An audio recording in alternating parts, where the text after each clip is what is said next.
and then Tim to lead us in the Pledge of Allegiance. The Reverend So, Mike. the Reverend Mike Sauls. I'm sorry. Right here. So everybody can hear you. Speak into the microphone. I could use my policeman's voice.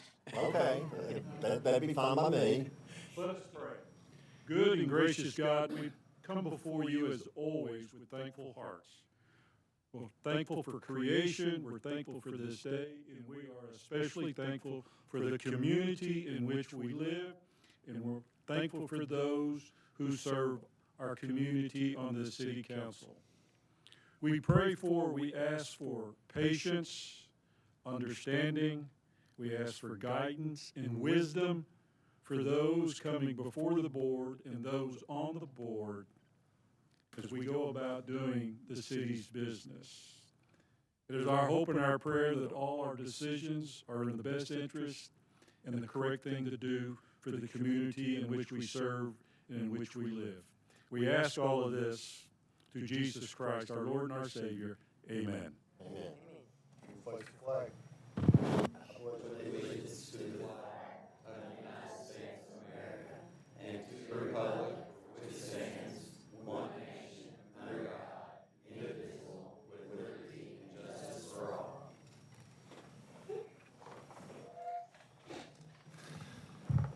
Okay, as far as the mayor's comments go, first of all, the city council went on a retreat this past week and spent a day and a half working on reviewing our strategic plan from 2021, which I'm very proud to say we've had some real success in identifying or addressing the issues that were brought up in that plan. We've still got some work to do, but what did we get done, Todd? 6 out of 10 or At least 6 or 7. 6 or 7 out of 10, so proud of those efforts and thanks to the city council for getting that done. We also talked about some of our capital needs for the upcoming years and the need to have another strategic plan to set up. So it's really kind of apropos today that Jenny and her group are going to be speaking about livability, because in looking through, I got a sneak peek this afternoon. Kathy was nice enough to send me this. There's a lot of things in here that I think will fit in very well with our strategic plan. So it's maybe it's one of the first steps in moving forward. We also looked at some of the capital needs we're going to have, and there's some pretty significant expenditures we're going to have to look at making over the next few years. We've got the roads out on the east side of 11E. We're going to have to do some things out there. We've got some school funding things that need to be done. So our fire department, we may need to do some things with one of the stations that we have now, and we're always having to replace fire engines. So there are some big needs, and it's over the last 6 years, a fire engine that cost $200,000 is now $600,000 to $800,000, and we all know that because we go to the grocery store and buy a $7 hamburger and those kinds of things. So, but anyway, I want to thank the city council, and also Kathy and Todd were there. We had a couple of facilitators from MTAS, a guy named Gary Jacobs and a lady named Joanna Owenby, that helped us focus and move forward. We had time where we could sit and talk and not be bombarded with phone calls and those kinds of things. So thanks again, and I look forward to moving forward. We also I look forward to moving forward. We're going to keep moving forward. We'll have some more information out about this, about our meeting here in the next couple of days. Also, we have some special guests today. Amanda, can you come up and talk a little bit about, how many people have noticed the art downtown on the electrical boxes? How many people think it's really cool? How many people would like to have more? Okay, well, we've got some of the artists here, and I am very excited to meet them, other than there's one on back there that has an Alabama jacket on, so I don't know about that. But anyway, Amanda, can you help us and lead us and get going here? So I'm with the Greenville City Schools Education Foundation, and we applied for a grant to the Tennessee Arts Commission. It was a matching grant with local funds to do 12 art box racks around Greenville City. And the original idea came from a small feature grant we did 2 years ago from Ms. Sorry, Stacey, would you care to stand up? Ms. Angie from Tusculum View had the idea for the first one, and the first one we did was at Lowe's and Publix intersection, and she has one of the original artists from the first one as a guest today. But if it would be possible, I'd like to ask all of the students that were involved and teachers and principals that are here to come up and introduce themselves, if that's okay. If you all would come up and say hello and let everybody know the students that were involved. You think you want the first?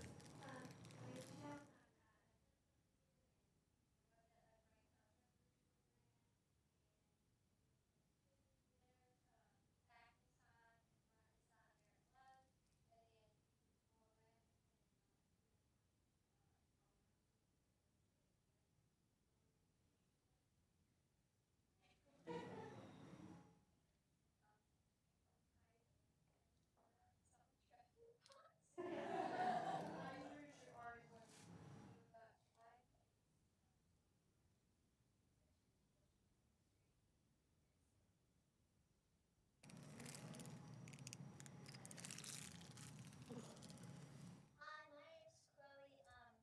Mine's with hers. I drew a bear, a sunset, and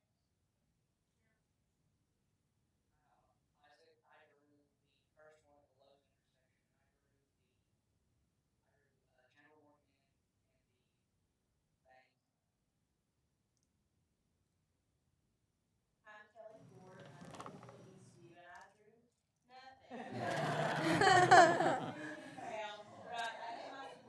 Due to the capacity of this room, we actually kind of went outside the box and took art from 40 students and combined pieces of the art into different murals for 2 of our boxes. So each box only had about 15 students that contributed to the artwork, and so we did just a collaborative effort.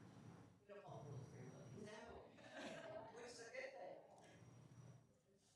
I'm Lil Mitchell. I'm principal at Tusculum View, and I'm so proud of Miss Angie. Wonderful idea she had. And when we wrote this grant, we had an acronym, and I cannot remember for the life of me what it was. But the whole purpose of the grant, they had to submit artwork in Miss Angie's class that spread that represented Greene County, Greenville and Greene County. And we had some great things that our kids did. So this was not only something to beautify our downtown and traffic boxes that are ugly, I'm sorry. We didn't do it. But also to celebrate what a wonderful, beautiful place we live in. And I drew a deep breath from jumping up in the house when I saw how beautiful that was. So I'm very proud of Miss Angie. She's always thinking outside the box. Great job. And also, the art teacher that did coordinate the program, she retired this year. Her name's Lisa Audiger. She is fabulous in every way, if you know her, but she could not be here today because of a grandbaby. And I just want to thank her for her efforts and all of our art teachers for schools for doing this project. Yeah, that's a great program.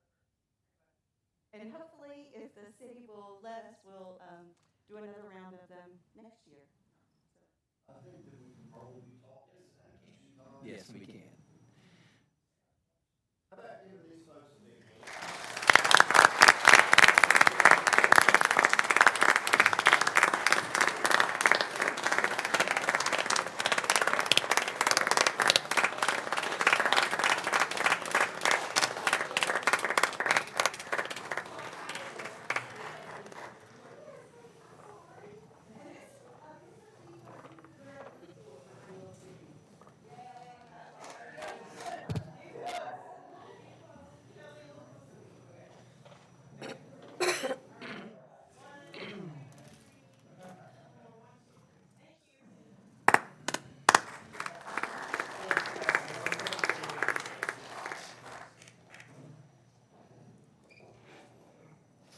there's been talk for many, many years about trying to get some art downtown. So it's a step, and we'll keep moving forward.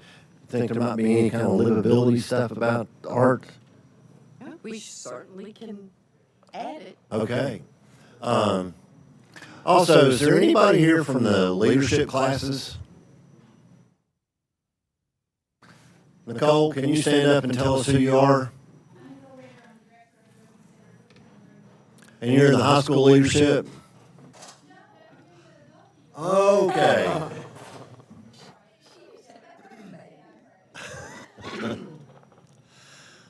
Okay. Is there anything anybody else has? Nope. Okay. Well, I think next will be, is there anybody nobody's on the public comment list, so unfinished business. Item 7.1 is consideration to approve the minutes from the regularly scheduled meeting held on November 5th, 2024. We got these sent out last Friday. Any additions or corrections? I'll make a motion to approve. Thank you. Second. Have a motion and a second. Any further discussion? All those in favor say aye. Aye. Those against, like sign. Motion carries. All right, let's move on to new business. Update and presentation from the Livability Committee. Just very quickly, I guess last spring, last fall, we talked about a Livability Committee, an Entrepreneurship Committee, and two other committees that I don't have in front of me right now. And Jenny is the only one that has actually moved forward and gotten it done, so thank you so much, and thank you to her committee for helping her. So I'm going to turn it over to Ms. Kidwell.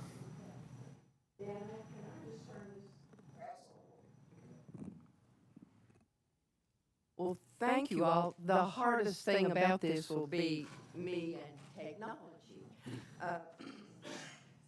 As he said, as part of the visioning,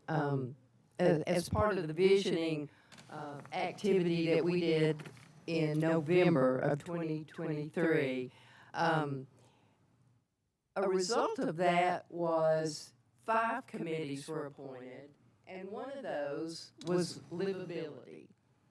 And so when we were assigned to a committee, I gave it a lot of thought, and I thought the best way to do would be just to build a group of people that represent different areas of the town, different age groups. We desperately need young people having input.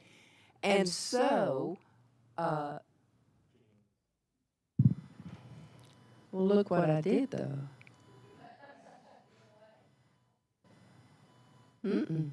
Okay. What we did was Aaron Evans and Alex Hedrick and I were the only 2 people that were on it originally. And what we did was pull the group together based on our network of folks. And so I'm going to introduce those people, some here, some couldn't be here. First is Carla Bewley. And Lucas Birch, if you wouldn't mind to stand up so these folks can see you. Lucas Birch, Carla Bewley, Aaron Evans is out of town, Alex Hedrick, she's our building inspector, Hayden Johnston, he isn't here today, he's a young realtor.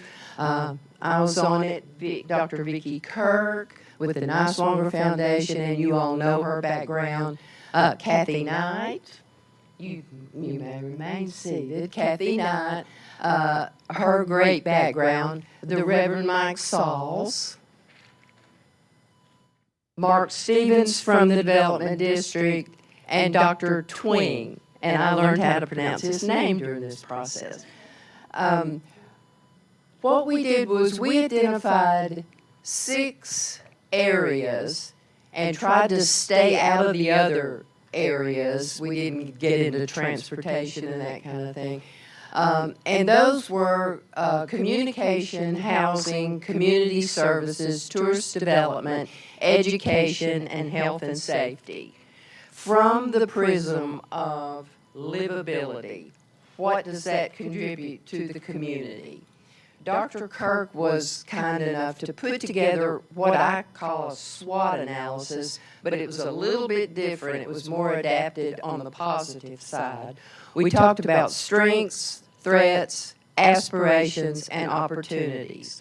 We called in lots of folks and dealt with a lot of people in the community, but we included in one of our 12 meetings Jeff Taylor from the partnership, Todd Smith, Alan Shipley, our fire chief, and Chief Spano from the police department. What we did after we went through that procedure and took lots of notes, did a lot of brainstorming, a lot of discussion, scribbled down a lot of words, and I just love word cloud. And I know it's not really research-based, but when you dump all the words that you use, taking out the articles and all, when we came to strengths, this is what showed up. These were the words, and you can see how many times they are used and how many times they showed up. It's very interesting to me. Threats, same with that. It's very interesting. Aspirations, there those are. Those are the things we hope to do. Opportunities, with what we have, the challenges and the good things, these are the things that popped up. Then, from those subject areas, we worked on short-term and long-term goals. These are definitely just scratching the surface. But we did want to, in our year together as a group, to give you all some feedback on what the community feels are important in each of those. I'm not going to go through those. We were able to share a document with you that we put together. Community service, tourist development, education, health and safety. We didn't have much direction, I don't think.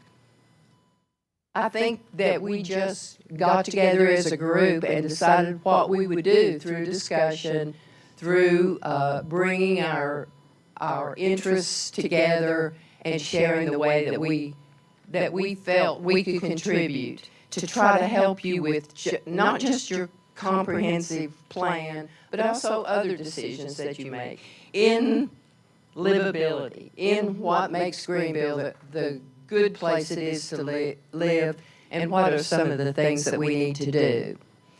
Now, we can answer questions. I do have folks on the committee that I think would like to say a word or two, and so I'm going to start with Kathy. I'd like for us as a committee to recognize Jenny. She pushed us. We think that she did a really good job of getting a different group of people together. We come from different areas. We're obviously different ages. Somehow I didn't fall in that young category. But we really put our heart and soul into this. And if there's one, we didn't always agree, and you'll have to admit that we did not, but we could talk about it. And the one thing that we were 100% satisfied is we wanted to say to you, please don't put this on a shelf or in a file and never use it. We would love for you to use it. And we'd like to challenge you on those short-term developments. You know, say by March the 30th, we'd love to see at least one of those done. Thank you.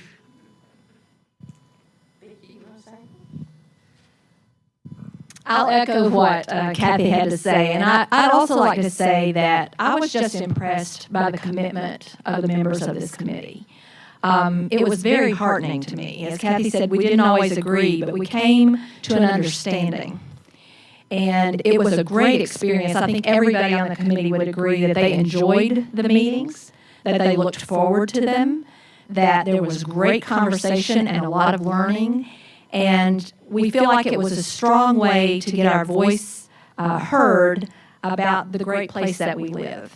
And I would urge the council, the mayor and the council to continue this effort because it's a wonderful way to get the voice of committed community members who really care about the direction of Greenville and want to support what's being done by our government. So I was very pleased to be a part of the committee. I do thank Jenny for all her hard work in getting us together. But I was impressed by the product, but most impressed by the commitment and the synergy that we felt in the room when we were meeting together.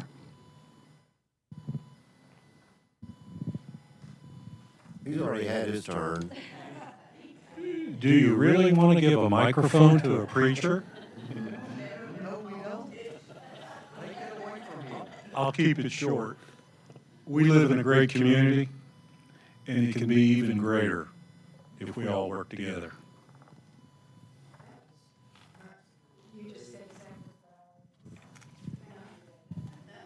Oh, they're shy. I was especially pleased with the participation of our young people. Anyway, thank you all very much. Let's give The this document. group a hand. Right here, can you do it right here?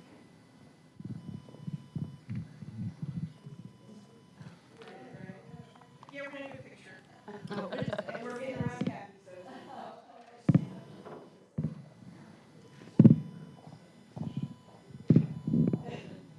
All right, good. Good job. Yeah, okay.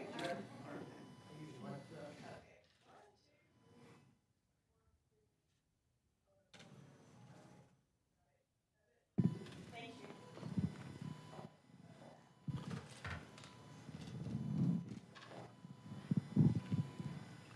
Thanks so much, Jenny. I appreciate you getting this group together. And yes, they are.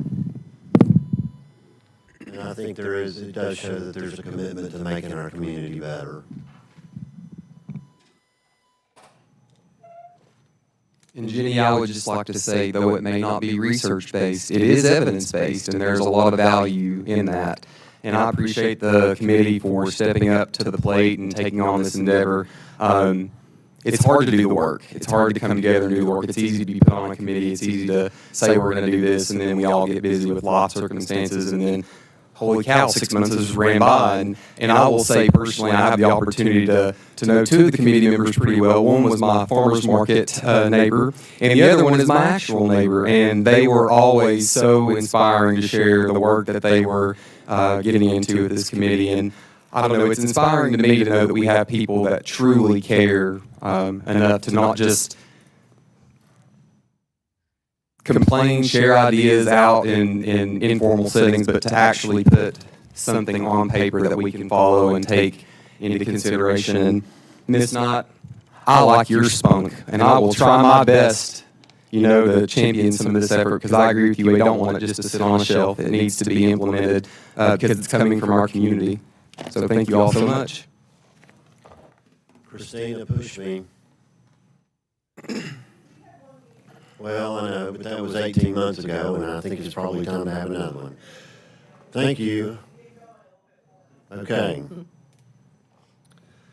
Thanks again, folks. Item 8.2 is consideration of a special event application to close parts of Main Street and Depot Street for Midnight on Main on December 31st.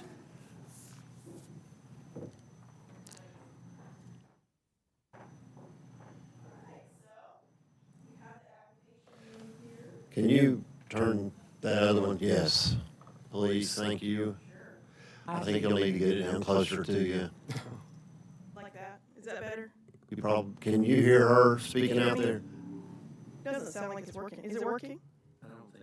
I don't think it is. It's got a green light on it, but. Use that other guy. Hello? And mic is working. Well, it's been turned off. You'll need to turn it back on. You don't need to hear me. Let's see here. All those people out on the World Wide Web want to hear her. Hello? Hello? Does anybody have a great man out there? You know, he hit his button just so he could sneak out, I bet. didn't Smart man. Hello? Hello, hello, hello? Okay, this one's working. Okay, so Midnight on Main, this is our annual New Year's Eve celebration that we do on Main and Depot. And so we would like to have this again, December 31st. The actual event's from 8 to midnight, a little bit after. And as in past years, we will be closing portions of Main and Depot Street. We try to keep it kind of compact so that it's not too much area. We'll go from Church to Summer on Main, and then we'll go from Irish to Reeves Alley on Depot Street.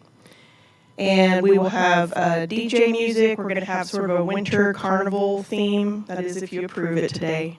If you don't, sad. We won't have the winter carnival. And we'll have fireworks and a ball drop, and also Kids Zone in the First Presbyterian Church. So. Okay, got all the questions? signatures and everything we need. Do I hear a motion to approve? Do I hear a second? Second. Any further discussion? All those in favor say aye. Aye. Those against, like sign. Thank you. Motion carries. Thank you, Christina. Now comes the really exciting part. We get to see the fiscal year end 2024 financial presentation. I'll be brief.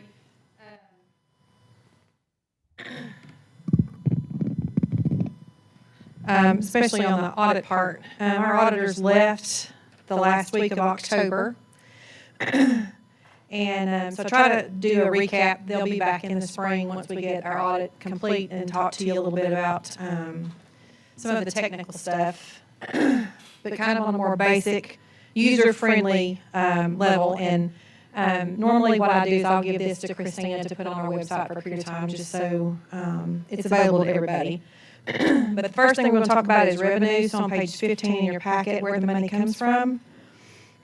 This is just a basic pie chart, same as typical years. Just under 70% of our revenue comes from our property tax and local option sales tax. And then where the money goes, the bulk of our expenditures are for public safety.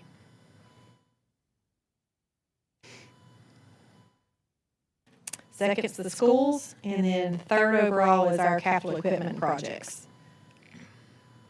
The very next slide just breaks them down a little bit of a different way. We have questions from time to time. What percentage of our budget is salaries and benefits for our employees? That's our greatest asset, in my opinion, and we spend about 41% of our budget is just on salary and benefits for our employees. The next one is a typical measure that our Tennessee Government Finance Officers Association and the Comptroller's Office has us look at even when we do the budget, is our expenditures as a percent of revenue. And so you can see again, public safety in the schools are on the upper end, and that is a percentage of our revenue. The next one I think everybody's usually more interested in on this one. This is our unassigned fund balance. That basically is our rainy day fund. And at the end of the FY24 budget, you've got just under $9 million in that, which is 28.1% of our operating budget, and that is within our fund balance policy, which is 25 to 35%.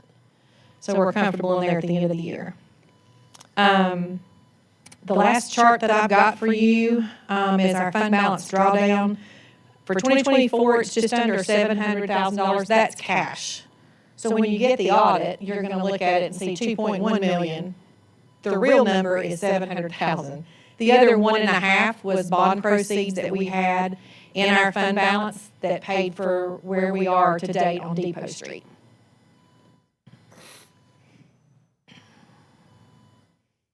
And that fund balance drawdown is always capital. And so the largest capital cash we had out the door this year was payment for the new fire truck.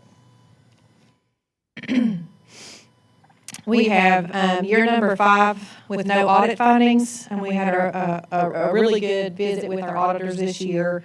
No complaints, no questions. Our grants, we continue to have hundreds of thousands of dollars in grants every single year. Our staff, I'll say it 1,000 times over, was one of my first comments when I came to work here. Our staff does a phenomenal job at leveraging a local dollar of taxpayer money for millions of dollars.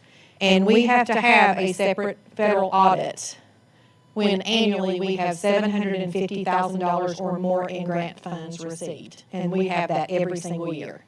And so, again, they do a great job.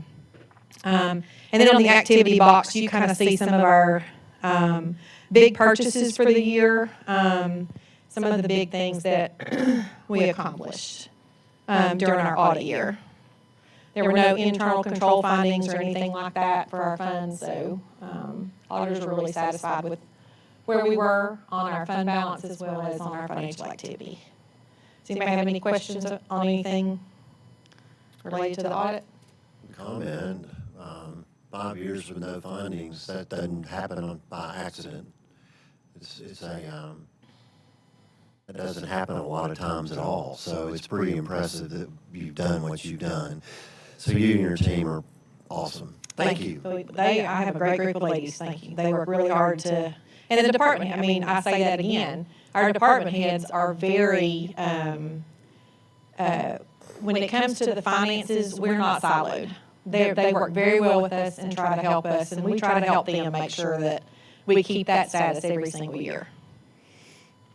And so I think the next item on the agenda probably is for the October financials, and I'm going to breeze through this one as well.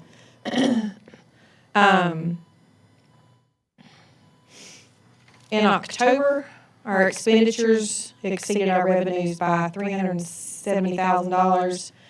The larger payments right there, we have debt service interest that comes around in September and October, as well as our one-time, the $668,000, that's all of our insurance policies that we pay. That's workers' comp, liability, personal property, all of it comes due usually in October. On the financial side, one thing I wanted to, October is our first year of property tax collection, so one of the things I wanted to let you know there, our total property tax collection, current local assessments for 2025 is actually down $157,000 from last year. I'm not surprised because we had the tax increase last year when we got our property tax bills. And so when you've got inflationary things wavering the way they are, plus we had our national election. A lot of people hold on to those to kind of see what's going to happen with the economy or the election. There's a lot of things that go into that, and that's just historically the nature of property tax collections. And I'm speaking for 20 years of experience. That's not a surprise to me. What is a surprise to me is that our prior year taxes are actually up $78,000 than they were last year. So people are trying to play catch up at this point. So I'm not concerned. Our collection rate on our property tax, based on what's assessed and what we collect, usually runs about 93 to 95%, and that's higher than the state average. And so I'm not concerned. I just wanted to call it to your attention. If you're looking for information past when I looked at that and saw the difference, I wanted to bring it to your attention, not as a concern, but just as a point of information for you all. I think we'll still land close to where we normally do. We were basically shut down for 2 weeks too. Yeah. Yes.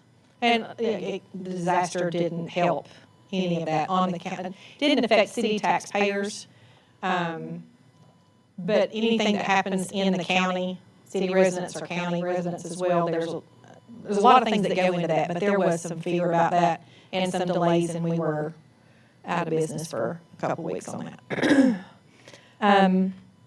Better news, local option sales tax and state sales tax are still on the upward swing for the first 3 months.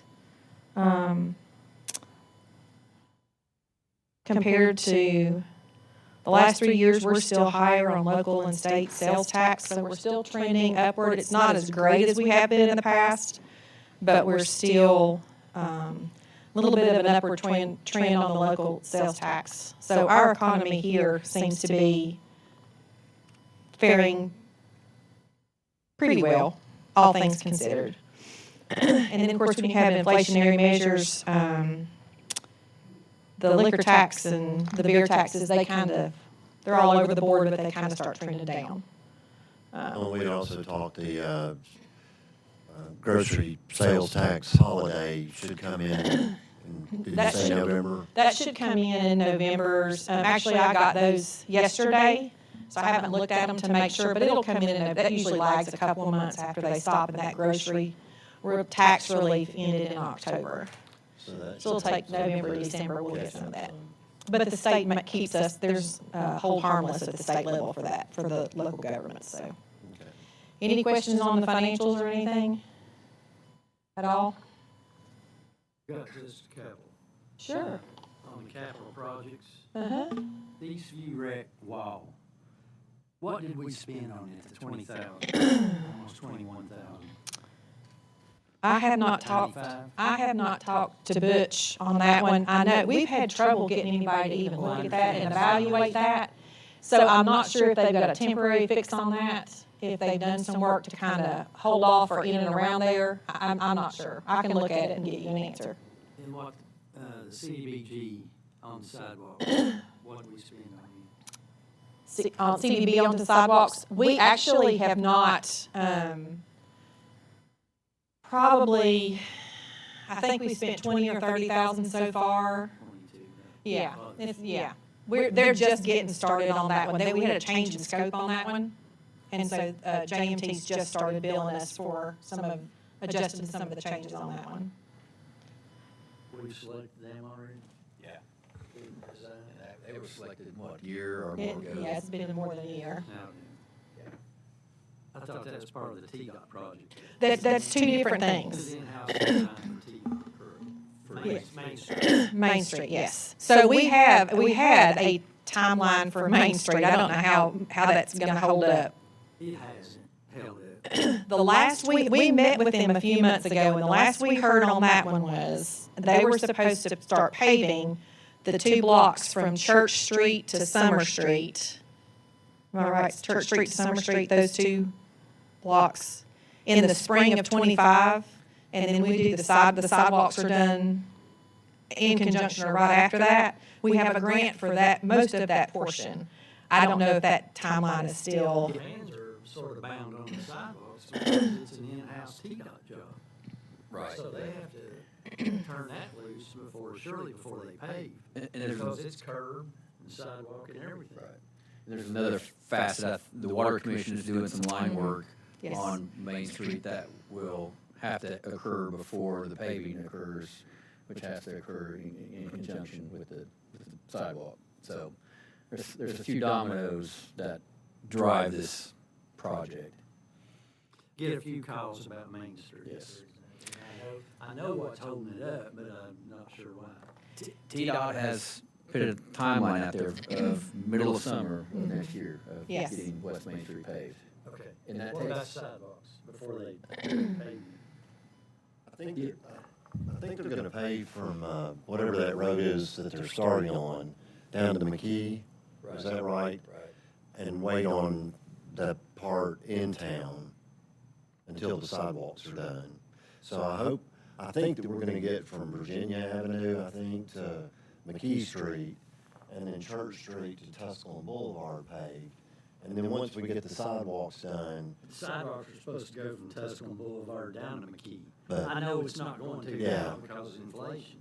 I But mean, if- we'll be lucky to get maybe two blocks finished, and that should be in the downtown area, I think. the West Main is so bad. If they'll pave that, we'll figure out a way to get some of the other. It's awful. And we'll do the sidewalks as we can through Yeah. there. But And- I just want to make sure that they'll Yeah. turn that bid loose before they do the paving.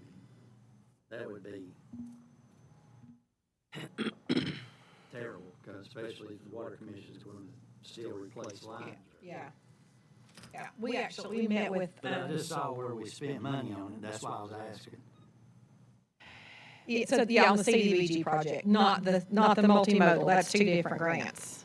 The main, Talking yeah. about CDBG, right? Yes. That one's moving along. The T-Dot, the resurfacing, so that's Church Street and, So they billed us for what, is this design? Okay. That's all my question. yeah. Thank you. And the resurfacing grant, I think Cal's asked me several times, and we've gotten calls on that one for Church Street. Where does that go, Church Street? It was supposed to go to the Shiloh. In Shiloh, yeah, okay. So, construction plans have been approved, and we have a Teams meeting for the overage. And I say overage, the construction costs have increased, so our local matches increased, and so I've been trying for several months to get TDOT to get a new grant budget for us, and so we're kind of struggling a little bit getting that done, but I've given,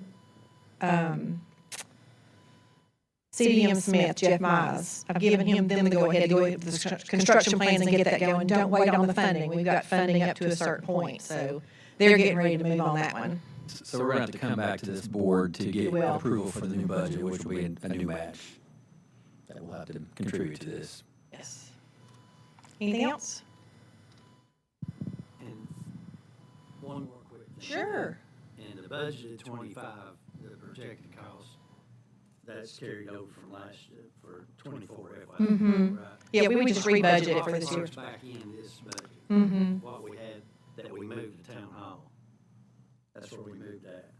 Yeah, the pocket park. Last year, I'm talking FY 24, the pocket park was 25, and I said, just take it, because it's not going right now. It's funded for 25 in FY 25, it's current That's fiscal year. what I meant. Yeah. Okay. If we have a project that we don't get to, whether it's grant funded or local funded, we just rebudget that for the next year. Town hall improvements, because at that time, we thought that we were going to replace the cupola and the windows and everything else, concrete around it. So it was not moved, it just stayed put in place. It's, yeah. Yeah. Because we didn't spend that money that we had budgeted. Right, Got it. right. Thank you. Thanks, Laura. You're welcome. Appreciate your hard work and the group.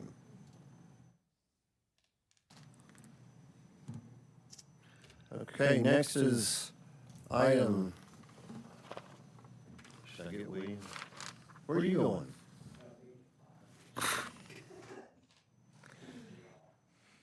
Item 8.5 is a resolution of the City Council of the Town of Greenville, Tennessee, approving an extension of the previously approved policies and procedures for a property tax incentive program relating to the negotiation and acceptance of payments in lieu of ad valorem tax with respect to certain facilities located in Greene County, Tennessee, and finding that such payments are deemed to be in furtherance of the public purposes of the Industrial Development Board of the Town of Greenville in Greene County, Tennessee, as defined in Tennessee Code Annotated Section 753-305. Todd, or?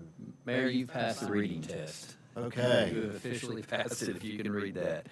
This is on advice from our bond council to renew our payment in lieu of tax program through our Industrial Development Board. It's on a 3-year basis, and it was last approved in 2021. And this is just our 3-year renewal of the payment in lieu of tax program. The policies and procedures are in the board packet. None of that changes, and all we're doing is extending it another 3 years. Okay. Does anybody have any questions about that, or? And you're suggesting we approve it? Yes, sir, I'm recommending approval. Do I hear a motion to approve? So moved. Is there a second? Second. Is there any further questions? How long have we had this in place? About, probably It's 30 years? probably at least 30 years. When I came here, there were pilot agreements on the books, and so Jenny and Tim might be able to better answer that, but it's been several decades. It's not like it started last week? No, no. Okay. Do what? Tim's not that old. He says he can't remember anything. We have a motion and a second. All those in favor say aye. Aye. Those against, like sign. The motion carries.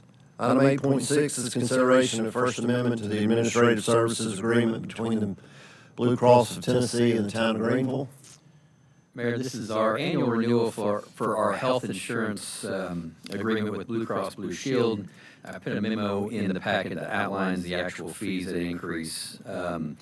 Nothing in terms of the plan is changed, so the plan itself does not change. This is just our renewal with Blue Cross Blue Shield, which we do on an annual basis. And that's to administer the claims, and also I think I saw an increase in the stop-loss insurance. Stop-loss did increase, yes, but the amount, the threshold amount, our stop-loss kicks in at $110,000 per claim, and that number didn't change, but the premium did change. You mean an insurance premium went up? Is that hard to believe? We do frequently get anywhere from $35,000 to $65,000 or $70,000 back on that HM loss premium when we don't have large claims that exceed that. We do get a refund on that. Oh, okay, good. And that's not included in this number, so Right. That's just added bonus. It's a bonus to us. Do I hear a motion to approve? So moved. Is there a second? All those or any further discussion? All those in favor say aye. Aye. Those against, like sign. Motion carries. Item 8.7 is consideration of a one-time policy granting administrative leave for town employees required to respond to the Hurricane Helene emergency, providing 1 hour of administrative leave for every hour worked beyond the normal work schedule during the emergency. Mayor, this agenda item is to request a little diversion from our policies in our handbook. And that's why it's coming to your attention, but it's essentially to give our employees who are required to respond to the Hurricane Helene response during that period of time, an additional period of time off. We're calling it administrative leave. And this will be provided to the employees on an hour-per-hour basis. So, for instance, for every hour we required an employee to work above and beyond their normal work schedule in response to Hurricane Helene, we're putting that into this pool of hours for administrative leave. So it will be awarded to employees for the actual hours worked above their normal schedule in response to this. You've got some overall numbers of how many hours, how many employees we called on during this operation, and it's kind of listed in that table there you see on the screen. Employees will have until, what we're proposing is they will have until the end of calendar year 2025 to use these hours, so it's not permanent. They'll have a limited amount of time to use these hours. In addition, since our auxiliary police force doesn't get time off, they don't get any time off, they're part-time employees, we're recommending a one-time $250 bonus for those auxiliary officers who are working for the emergency for Hurricane Helene. So you've also got some of the other governmental agencies and quasi-governmental agencies. Is Greene County doing this? Greene County is doing, they're allocating 80 hours of administrative time to any employee who is called to work for the response for Up to 80, or was it 80 or less? The way I understand it, it's a block 80 hours. 80 hours, no matter if you worked 1 or Right, that's 400. That's what I understand. Okay. And the Energy Authority? Yeah, the Energy Authority is receiving 8 hours of additional vacation time for all employees, and then, and of course, their hourly employees receive time and a half pay for any the work for the disaster response, and then in addition, their salaried employees are going to get straight time for work that was in excess of over 40 hours worked, as well as 1/2 time worked for they're calling it, I don't know if they're calling it administrative leave, but additional vacation time for that time worked over 40 hours. And then you see the Water Commission, that all employees receive a $350 bonus. And then their leave and their vacation and holiday time was extended to allow employees additional time to take off their vacation time. And then, of course, their salaried employees receive time and a half pay as well. And then the schools, you see the school system there, that their nutrition team was paid a bonus above and beyond their salary for the work that they were doing during the hurricane response. And then maintenance and finance personnel receive time and a half pay as well. So we did a little benchmarking with other kind of local partners that had similar. Do we have about how much this will cost? Well, you see the total hours there is it's a little over 2,000 hours. So the actual cost out of pocket is I mean, it's all paid in administrative time. So the real cost is just juggling schedules over the course of the next year to make sure that we've got enough employees to compensate for this, roughly 2,000 additional hours off. Talked to the department heads on a couple of occasions about just scheduling that time off, and does everybody think we can work through the schedule over the next year? All were confident they could. It's going to maybe take a little bit of just oversight from the department heads and schedulers to make sure that this happens, but all felt confident that we can schedule this over the next year.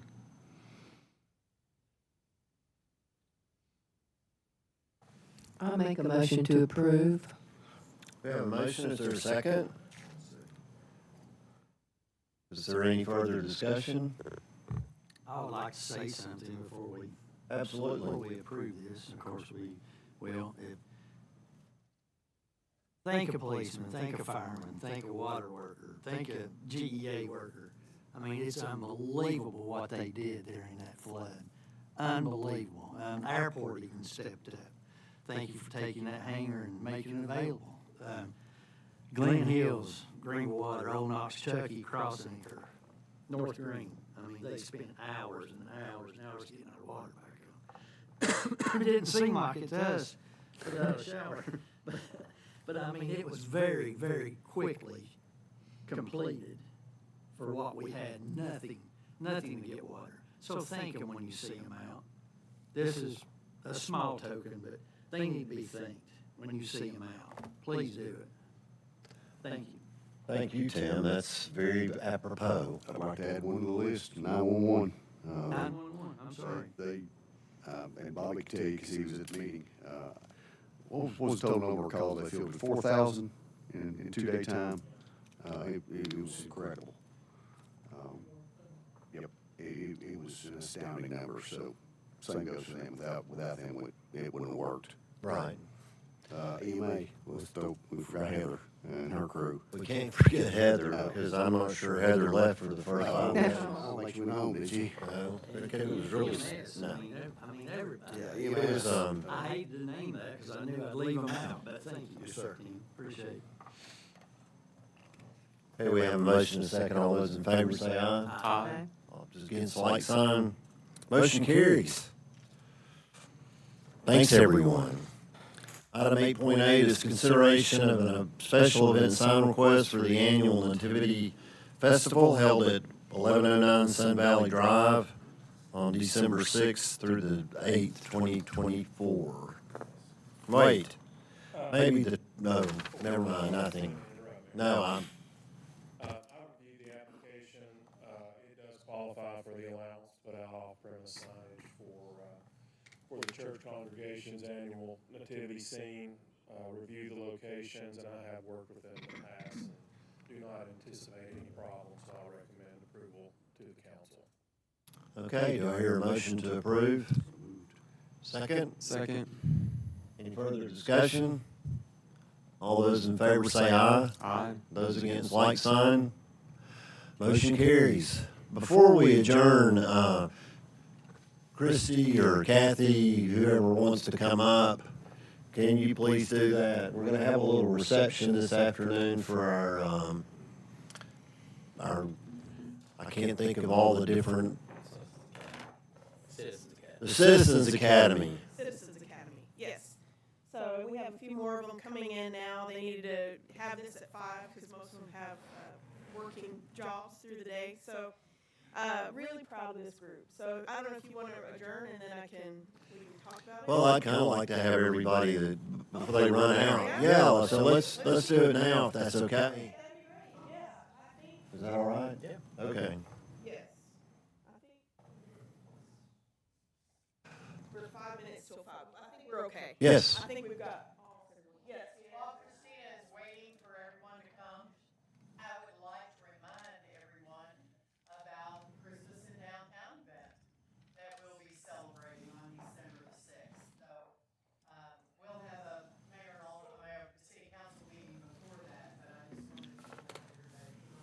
Put it on your calendars. That's a busy weekend. I think there's Broadway and on at the Impact and who all's going to do the Is that the 6th, parade? Jan, is that the 6th of these? The parade. And don't leave out southern Grinch. sanctuaries. Don't leave out southern sanctuaries, because I just now got Jeff's text about it. We need to get the churches open up, so go through the churches. Thank you. Do I look like I do? I worked for 20 years. Did for years. And another announcement, while they're setting up, this is the time of year that we've historically had a legislative meeting with Senator Sutherland and Representative Hawks. So I'm going to be trying to schedule a time that y'all can get together to have that meeting, our annual legislative meeting, but I'll get with you on getting a good time of day. I'd like to come this year. Yes, yes. So, and that will be a public meeting as well, since we will be conducting business. So we'll get that out. While we're waiting a few more minutes, I'd also like to say one of the things that we had talked about as one of our strategic goals was to have a youth commission to learn about our city and our city government. And we found out while we were having our retreat this time, we're one of the first communities in our state that did that. And Johnson City is now benchmarking Greenville. So these kinds of activities with the Youth Commission and the Citizens Academy And the livability. and the Livability Committee, boy, we're lucky to live in this community. So, who all's missing? Yeah, and Kathy started it. So let's give Kathy a hand.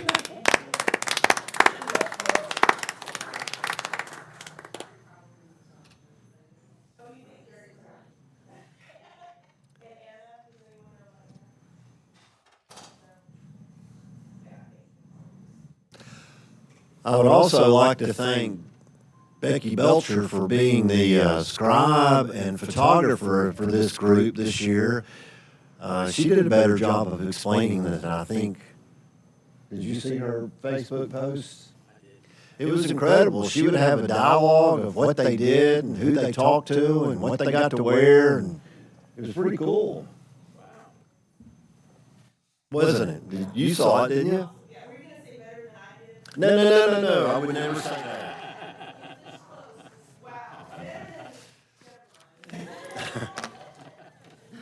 I was going to say Todd, but anyway. She's probably by my house like every day, I think, like taking pictures. I'm like, oh, I'm looking on Facebook. She must be out there somewhere. And if you do Facebook, you need to friend her because she has some incredible pictures. She really does. Well, I wanted to just kind of get a little bit of an overview about what Citizens. You can let Becky do it, or Rebecca.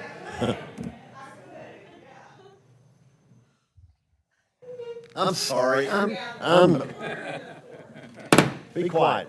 I'll give a little bit of an overview about Citizens Academy. So this program's been around for several years. I think several people have probably been through it that are in here. And what Citizens Academy helps it with is getting to know the different departments in the town, also getting to know what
Give them your Facebook handle or your. Rebecca Belcher Photography. But yeah, I did blog posts on all of our classes, and if you have the time and you can commit to 6 weeks, I highly recommend it because it's free, and you get to see everything that is kind of an overview of everything that needs to be known when you're living in a wonderful town.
help me out. It makes. So, Yeah, of course. and yes, and Perry started the Greenville, Tennessee Newbies League, which is highly successful. I don't know, 4,000 people or something like that. And I will note that I believe everyone in this class were newbies to Greenville.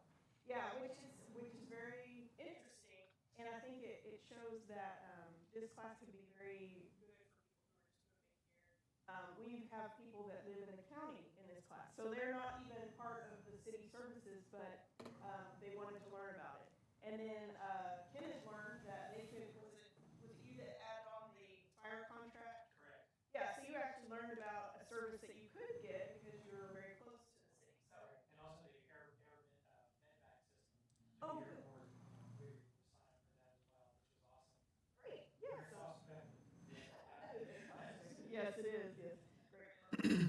So I think that's it. One more thing, I did promise them that I was going to give gifts for the people that had perfect attendance. There were 3 that had perfect attendance. Can you guess who? Guess 2 of them. Okay, so Cindy and Guy.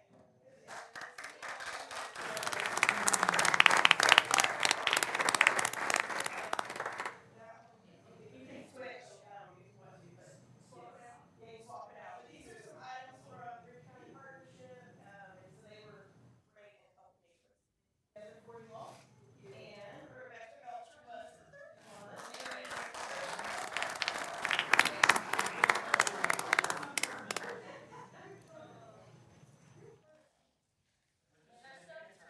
No, just leaders.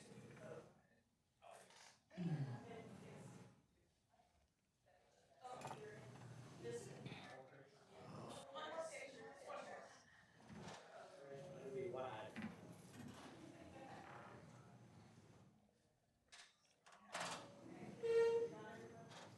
Hold your hand there too. There you go. This will start spreading.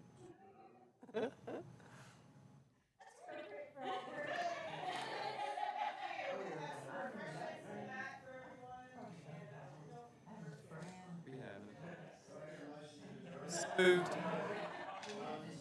Aye.